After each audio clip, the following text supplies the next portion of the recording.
Then another board member chimed in asking who had authorized the bulldozers. Karen claimed it was a group consensus, and then Dave stood up from the back and said plainly there had been no vote. He pulled out his phone and showed everyone the email chain. No discussion, no ballot, just a directive sent from Karen's personal address claiming it had already passed. The room turned colder than a February wind. Karen looked around for support and found none.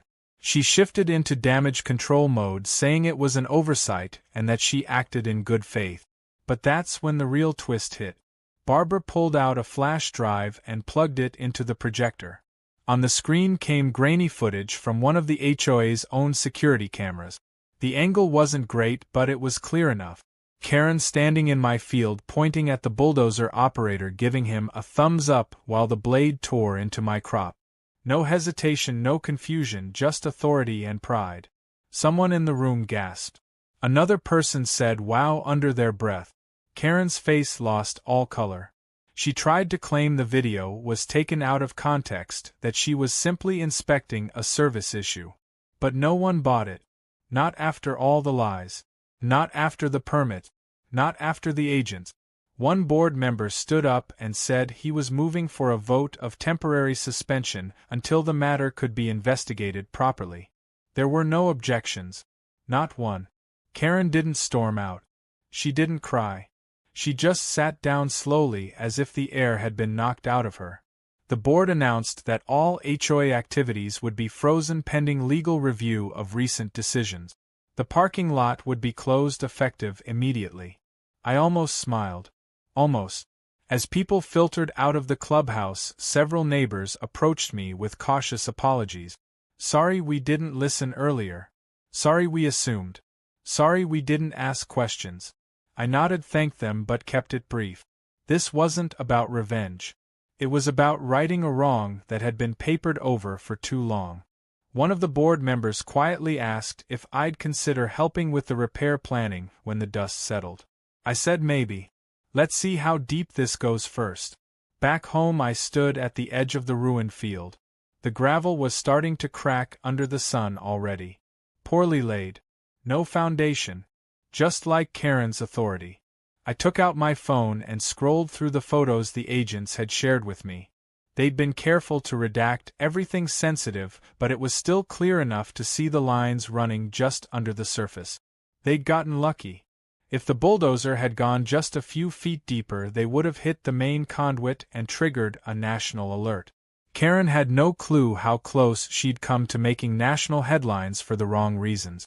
That night I got a call from someone I didn't recognize. The voice on the other end identified himself as an internal auditor assigned to review HOA actions tied to federal property interference. He asked if I had documentation of past complaints to the board and any interactions with Karen before the incident. I told him I had plenty. Emails, letters, even the voicemail Karen had left me gloating about her beautification project. He asked if I could forward them. I did. Then I asked the question that had been sitting in the back of my mind for days.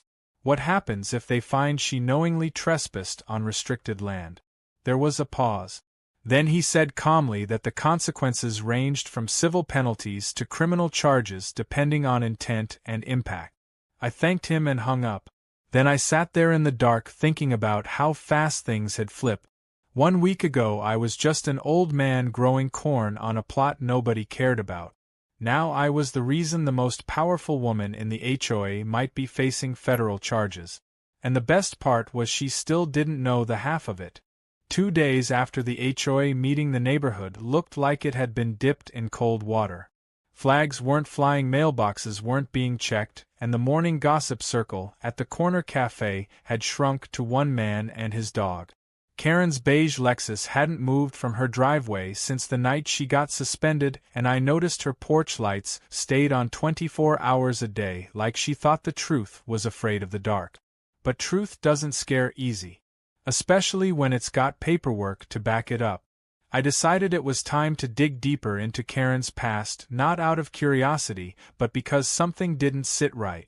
She hadn't just been arrogant, she had acted like she expected to get away with it, like she had done this before and faced no consequences. I pulled out my old laptop and started digging through county records, zoning applications, property disputes, anything with her name on it. It didn't take long before I found the first clue.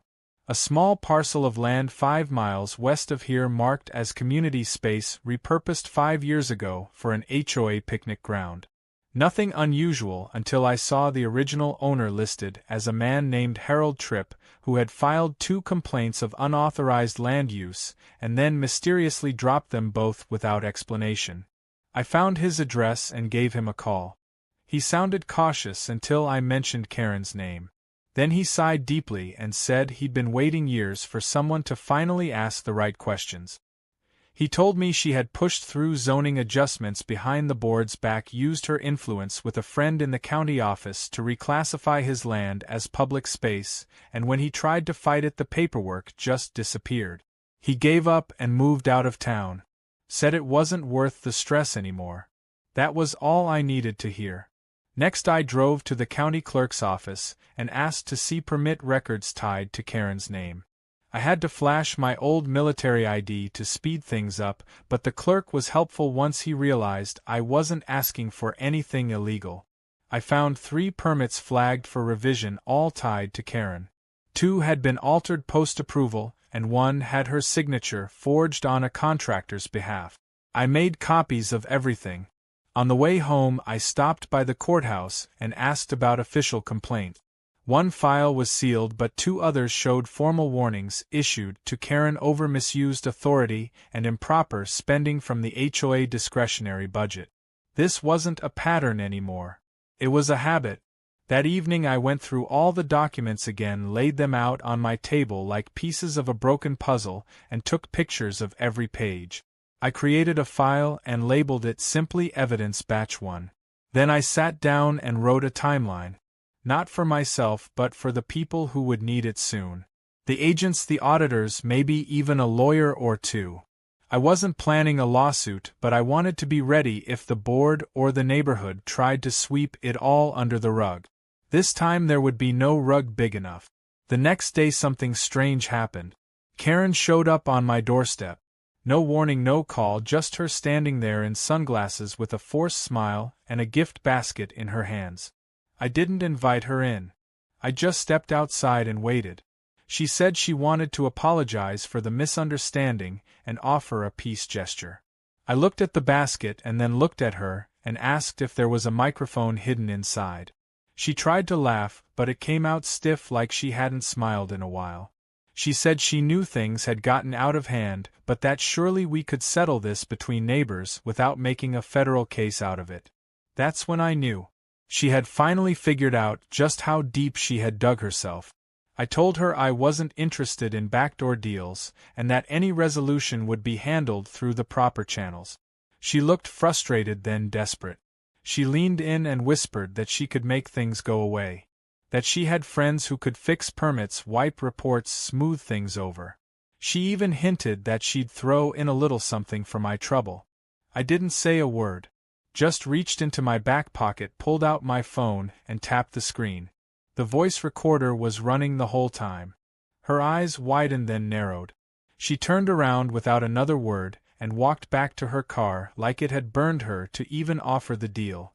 I sent the recording to Agent Harris that evening along with the zoning records and my timeline. Her reply was short but clear.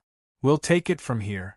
The next morning the gravel lot was taped off with red federal restriction banners, and 2 plainclothes agents stood guard like bouncers at a club that wasn't letting Karen back in. Word spread fast. The HOA message board lit up with panic questions about legality, finances, and whether or not the HOA's insurance covered federal interference. Spoiler, it didn't. That afternoon the board issued a statement distancing themselves from Karen, calling her actions unsanctioned and in violation of procedural norms. They said an internal audit would begin immediately and any misuse of funds would be reported to the proper authorities. Karen wasn't seen at the clubhouse again. She started parking her car in the garage with the door closed, and the lights inside her house stayed on at all hours like someone expecting a knock that never came.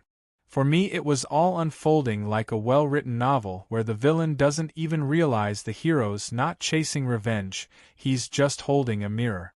I didn't celebrate. I didn't spike the football. I just took another walk around the property, checking the old irrigation valves and measuring the ground where the access hatch had nearly been exposed. The field would need time to recover. So would the neighborhood. But one thing was clear. Karen wasn't the one in control anymore. And the people who were had bigger plans than she could imagine. The fifth morning after Karen's uninvited visit brought the kind of calm that wasn't comforting. It was the kind of stillness that comes just before thunder. I was sitting on the porch sharpening a pocketknife more out of habit than need when two black SUVs rolled down the gravel road and stopped just short of the taped-off section of my field. 3 agents stepped out. Not the ones I had already met. These men moved with sharper intent. They weren't here to inspect. They were here to act.